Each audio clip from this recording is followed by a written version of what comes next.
أعوذ بالله من الشيطان الرجيم بسم الله الرحمن الرحيم يعلم ما بين أيديهم وما خلفهم ولا يحيطون به علما صدق الله العظيم سبحانك لا علم لنا إلا ما علمتنا إنك أنت العليم الحكيم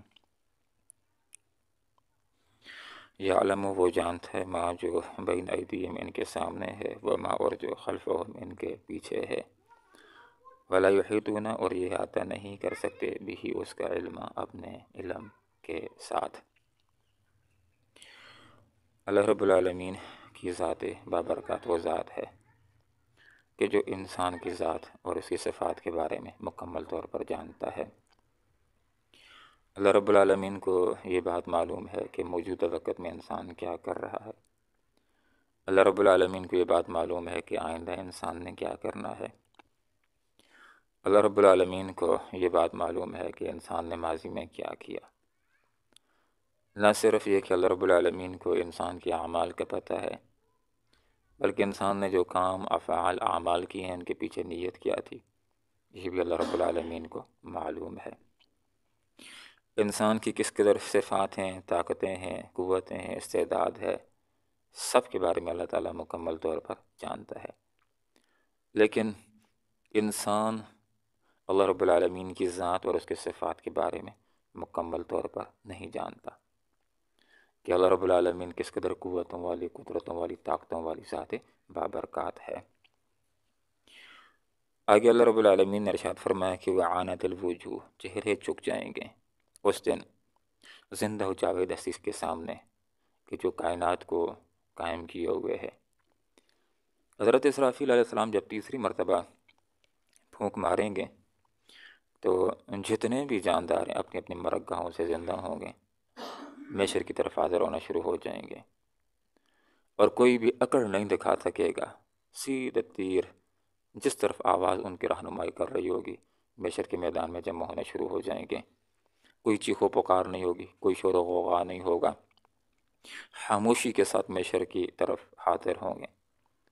ان کے قدموں کی چاپ سنائی دے گی، اور بہت ہو تو سرگوشی کے انداز کے اندر ایک دوسرے کے ساتھ بات کرنا چاہیں تو کر سکیں گے کہ دنیا میں ہم کتنا رہے ہیں۔ کوئی کہے گا 10 دن رہے ہیں، کوئی کہے گا کہ ہم دنیا کے اندر 1 دن رہے ہیں۔ اور دوسری بات یہ کہ جتنے بھی انسان ہیں سارے کے ساروں کے چہرے بھی جھک جائیں گے، وَعَانَتِ الْوُجُوهُ، چہرے جھک جائیں گے للحی، اس ذات کے آگے جو زندہ و جاوید ہستی ہے، القیوم، جس نے کائنات کو بنایا ہے اور پورے کائنات کے نظام کو چلا رہا ہے۔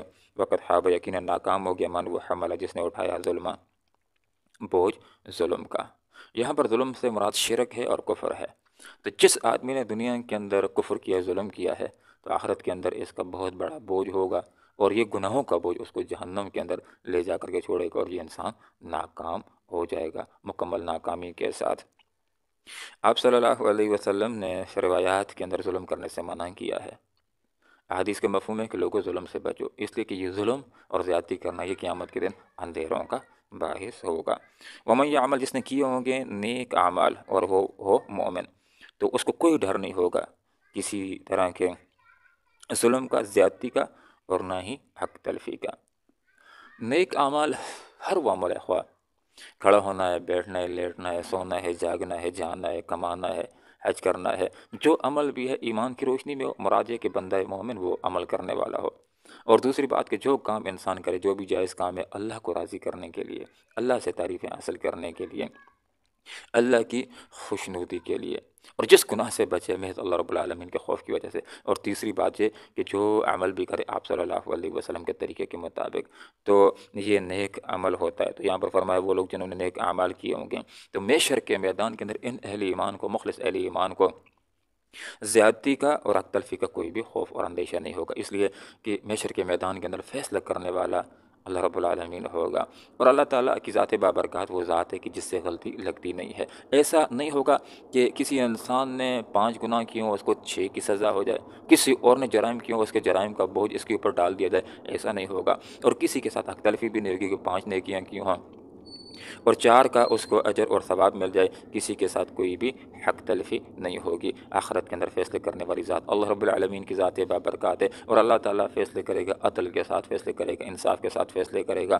اتنی بات بھی علماء نے سمجھا دی ہے کہ اگر اللہ تعالیٰ محشر کے میدان میں گناہ گاروں کو معاف کر دے تو یہ عدل کے خلاف نہیں ہوگا، یہ اللہ رب العالمین کا ایک خاص فضل ہوگا۔ اللہ رب العالمین سے دعا کرتے ہیں کہ اللہ تعالیٰ قرآن و سنت کو سیکھنے کی، سمجھنے کی اور اخلاص کے ساتھ عمل کرنے کی توفیق عطا فرمائے، آمین۔ وآخر دعوانا ان الحمد للہ رب العالمین۔